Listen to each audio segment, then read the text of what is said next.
All right, everyone, this is our other channel, Custom History. We haven't had a whole lot of time to put into it. It's about, in this channel, we delve into the untold stories, hidden truths of our past. Our mission is to uncover stigmas that have shaped societies and challenge misconceptions that persist every day. From exploring the impact of mental health stigmas, understanding the social repercussions of disease outbreaks, we aim to provide a comprehensive and empathetic look into history's most misunderstood moments. Us, as we break down barriers, foster understanding, and shed light on narratives that deserve to be heard. For in-depth analysis, blah, blah, blah. So, this is our videos that started off as a COPD channel. I was going to try to do some kind of health channel. It's just got some good content on here, so I'm going to transfer some of it here where people can enjoy it. If you want to go subscribe here, that's great. I would love to keep it going. But so everything from me picking up OGL's Divinals documentary, Train Depot where my parents met, how me and OGL met, the Abandoned Happy Lake video. I'm going to do it. So the most popular one, though, is this right here. So.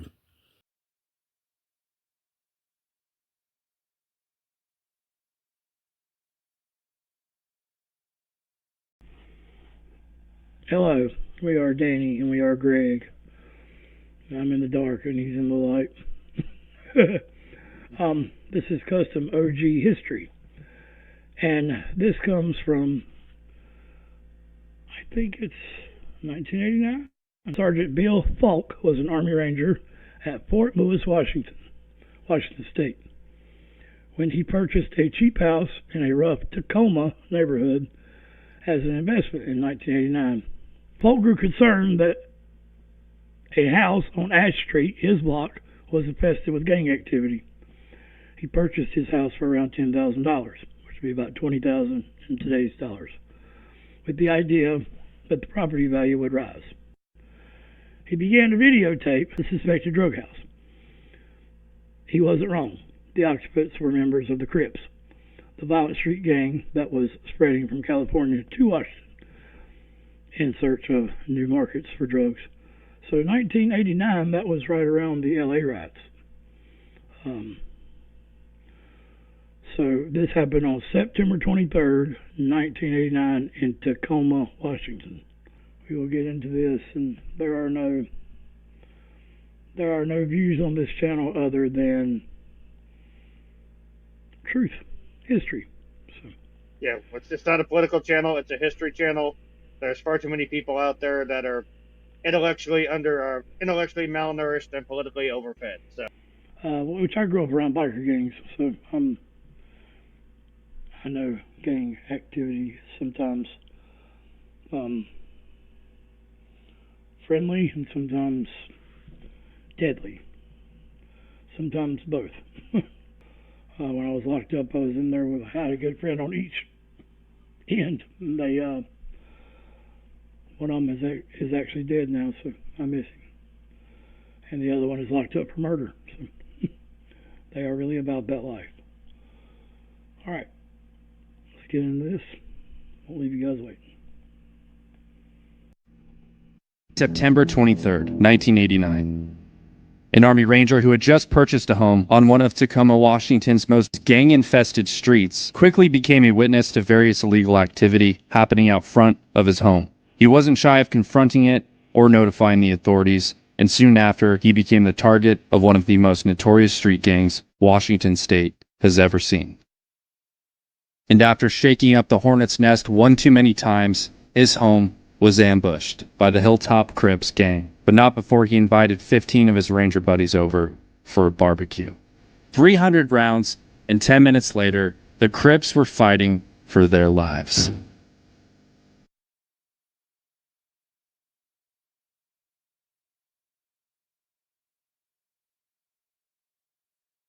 In 1989, the neighborhood of Ash Street in Tacoma, Washington was an open-air drug market. There were several hotspots and almost every house on the block was an active and thriving trap house. These gang infestations in the 1980s, born from the crack epidemic, flooded the streets and created an economic downturn that defined the decade. You might remember President Ronald Reagan declaring the war on drugs, or his first lady who was just like, just say no, oh my god. That was this time. Tacoma was Washington State's ground zero of gang activity, and by the summer of 1989, it had grown blatant, middle-of-the-day type shit. Like selling crack to the ice cream man type shit. And this was all fueled by an influx of gang members moving in from California. Hey, was that a knock on Friday? The ice cream man sold crack to Smokey.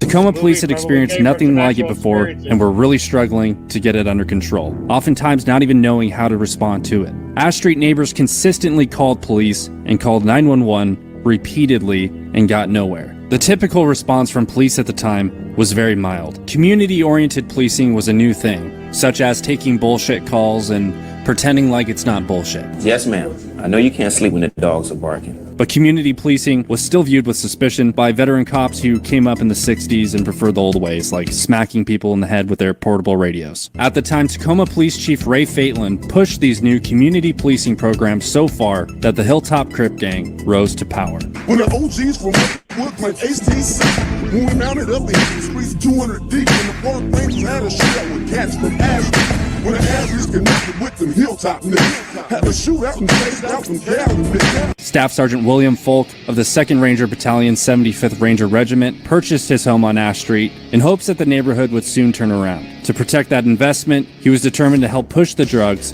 and gangs out by any means necessary. Which may seem...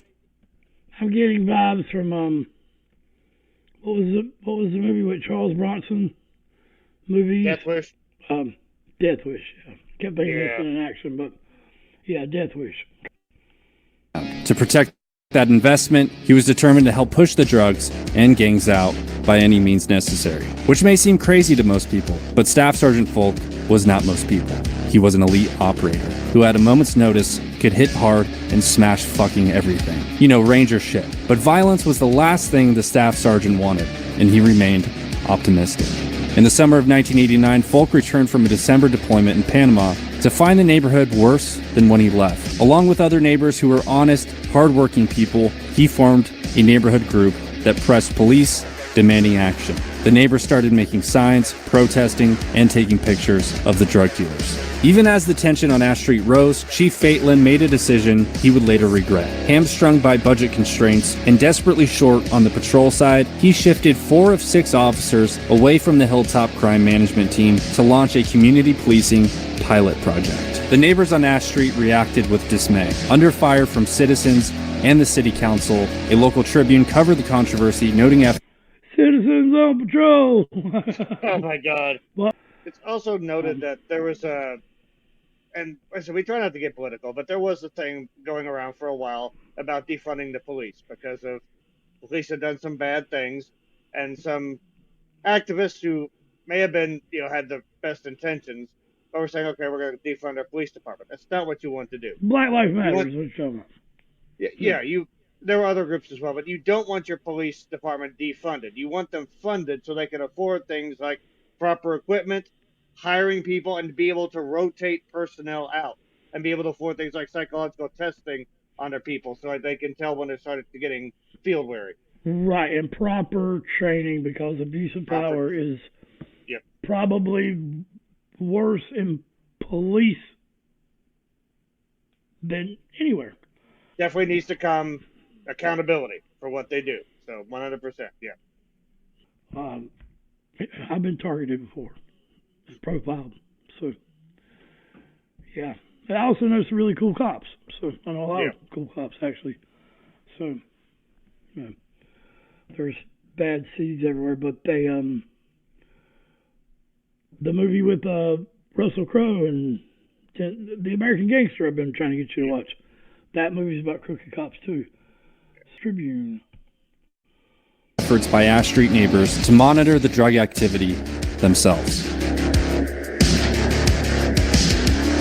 After the News Tribune piece, drug traffic on Ash Street slowed, but only so much. Staff Sergeant Foulk was used to seeing more than 100 cars pass through his block on any given day, and after the story appeared, it was down to 20 cars. Foulk decided to install a video camera in his upstairs window to record the traffic. He organized a neighborhood barbecue as a show of public unity, set for 3 p.m. Saturday, September 23rd. He invited neighbors, friends, ranger buddies, and thought nothing more of it. The day of the barbecue, a group of Hilltop Crip gangbangers acknowledged Foulk outside of his residence and gave him the gun finger. It came from a car full of Crips. Driving by his house, the index finger pointed, thumb up, a little flip of the hand, and the mouth words, boom, boom.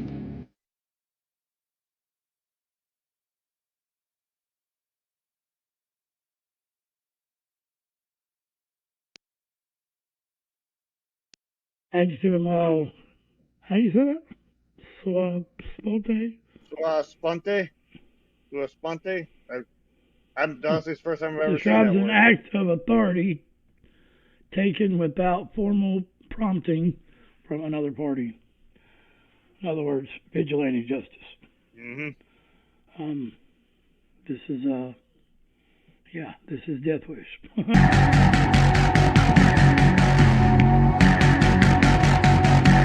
The gangsters saw the video camera on Foulk's house, and a few hours later they returned and threw rocks at it. Someone else took shots at the house and the video camera with a BB gun.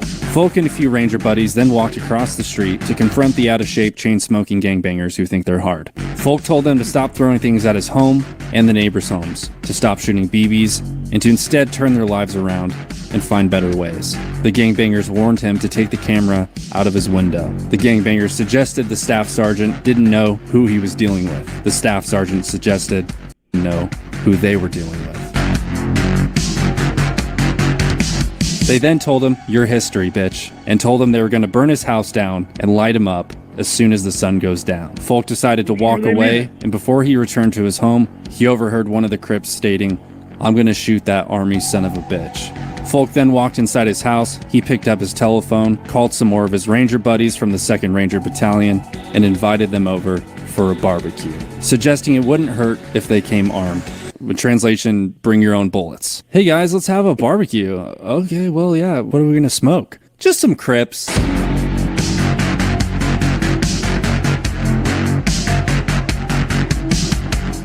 Including the few rangers who were already at the barbecue and the rangers called, the total of rangers grew to 15. Foulk told them to bring personal weapons and whatever else they had.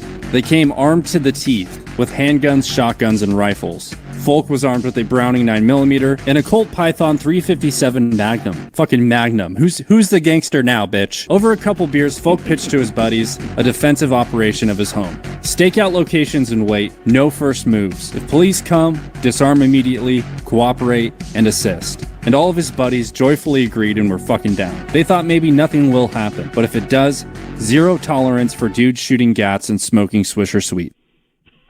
He's a smart ass. You know how this video is. Yes.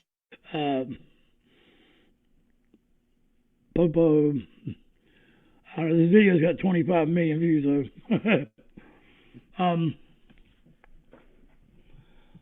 I forgot what the hell I was gonna say.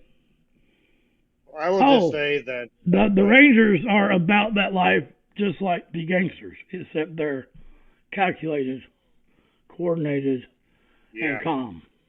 Mm-hmm. Where kind of like when Anderson Silva got to, I'm trying to put black and white, and Chris whatever knocked his ass out finally.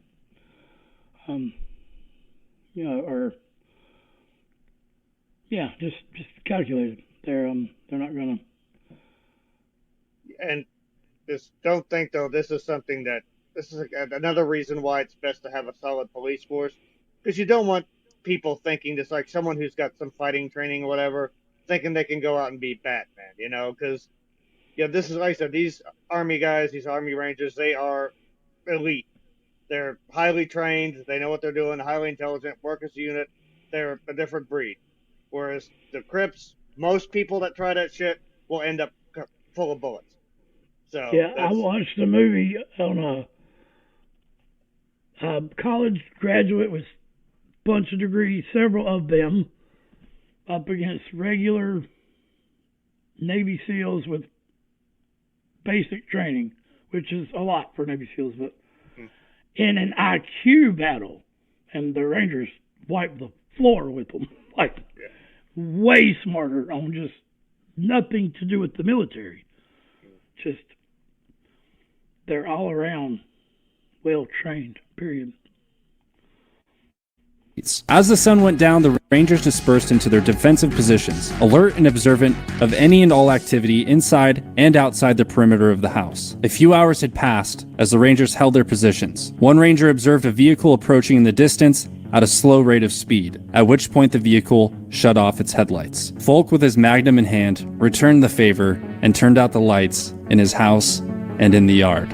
At 9:20 p.m., as the vehicle approached, someone within the vehicle fired a shot into the air. The house was now taking fire from the rear, where, according to police reports, small caliber automatic gunfire was heard. The Rangers opened a shit ton of fire, but so did the Hilltop Crips. One of the Rangers, William Edwards, was posted on the front porch. When the shooting started, he hit the ground as a bullet slammed into the wall beside him. He and other Rangers returned fire, seeing figures running amongst parked cars on the other side of the street. Ranger Russell Nolte, posted in the backyard, crawled forward as a shot hit the back of the house 3 feet over his head. Ranger Burr Settles was posted upstairs by the infamous controversial fucking video camera as a shot came through the window. The bullet grazed his head and he received multiple lacerations on his face from the shattered glass. Numerous muzzle flashes were now seen from the east. There were at least 16 shooters in 3 different locations. The Rangers again returned fire, while outside the assailants took cover amongst the parked cars, shooting over their shoulders, ducking down, shooting blindly. You know, stupid shit like that, like gangsters do. At this time, a neighbor taking cover on her kitchen floor dialed 911. And just like the famous Wild West shootout at the OK Corral, it was over in minutes. 10 minutes, to be exact. The first police car came down the middle of the street, cherries and berries on, with his siren blaring. The Rangers dropped their weapons, but as that first patrol car arrived on scene, one of the Hilltop Crip gang members popped a round off, sending the patrol car reversing out of the scene so quickly, smoke was seen coming from the rear tires. Officers in the car reported, "Snowman, hold it down. The man is coming through."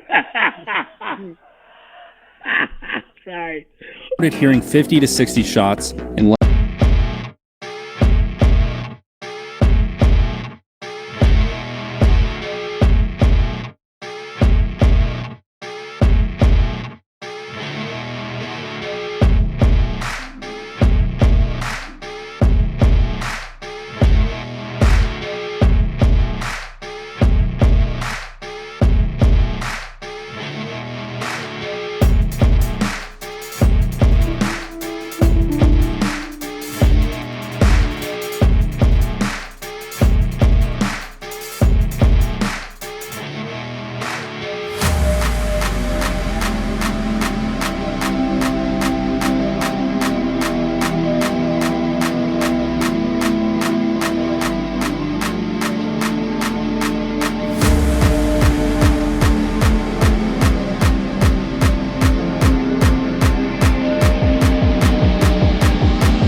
pondered a declaration of a citywide version of martial law to combat the gang violence that immediately drew national attention. The city of Tacoma found the dollars to add more police officers to their department. Then Governor Booth Gardner even considered sending in the National Guard to Ash Street. The Hilltop Crip gang member who was arrested and found in possession of the 9mm and the pistol, Frankie Strickland, was the only man charged in connection with the shootout. He was convicted of second-degree assault and was later sentenced to 22 months in prison. The military officially considered the incident a matter of self-defense for the off-duty Rangers. On February 9th, 2010, Tacoma police and FBI launched a major crackdown on the Hilltop Crip gang and charged 32 members with up to 50 crimes, everything from theft to attempted murder and drug sales. A few years back, a Tacoma police officer said something about the shootout. He said it was the single most important incident in Tacoma that caused a change in police policies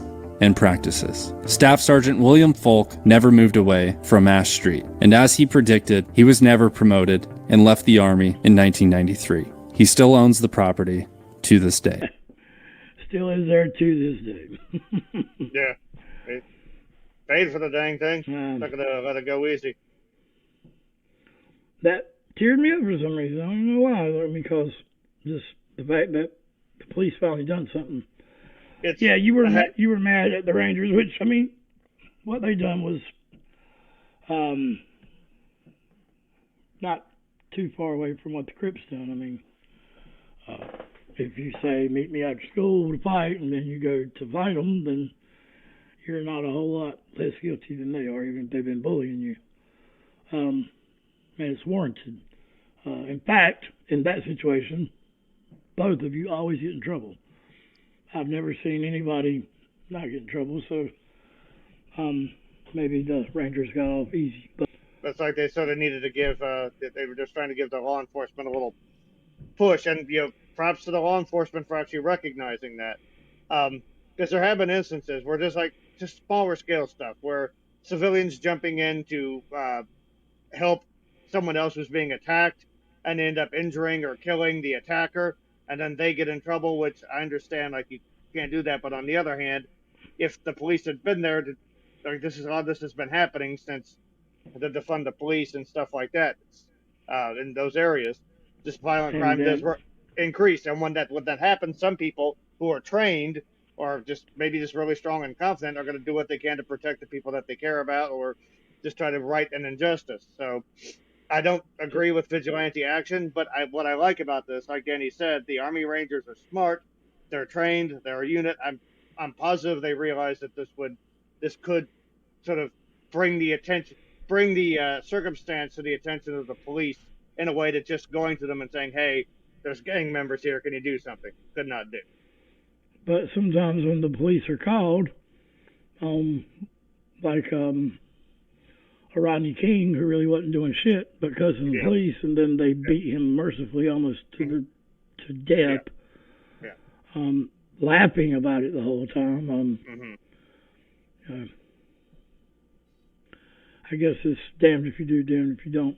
I guess it's, it is a very complex situation. It's not nearly the, pardon my terminology here, but it's not nearly as black and white as people are making it out to be. It's very complex, and every aspect of it is pretty unfortunate. You're playing chess, not checkers. So. Yeah. All right. Much love, everybody. Thank you very much for watching. Hope you enjoyed this. We have a music reaction channel. I don't really know how to sign off yet for this. History is always inaccurate because our memories are unreliable, and all stories get edited. So there's only the here and now. We can't really change anything. All we can do is evolve. So that's what I say. We can learn from our mistakes. You can't change shit. Learn from the past to change the future. We can do. Well, you can only change the present. Because the future could never. We ain't Michael J. Fox. Poor guy, man. I hate what happened to him. So, signing off here. I don't know gang symbols, whatever. I don't either. What's up, all the soldiers out there and the gangsters keeping it real that ain't pieces of shit. Yeah. Respect each other, everybody. Makes things much easier. More Be productive. better. Be Yeah. better. Exactly. Fellow humans. Yep. Howdy.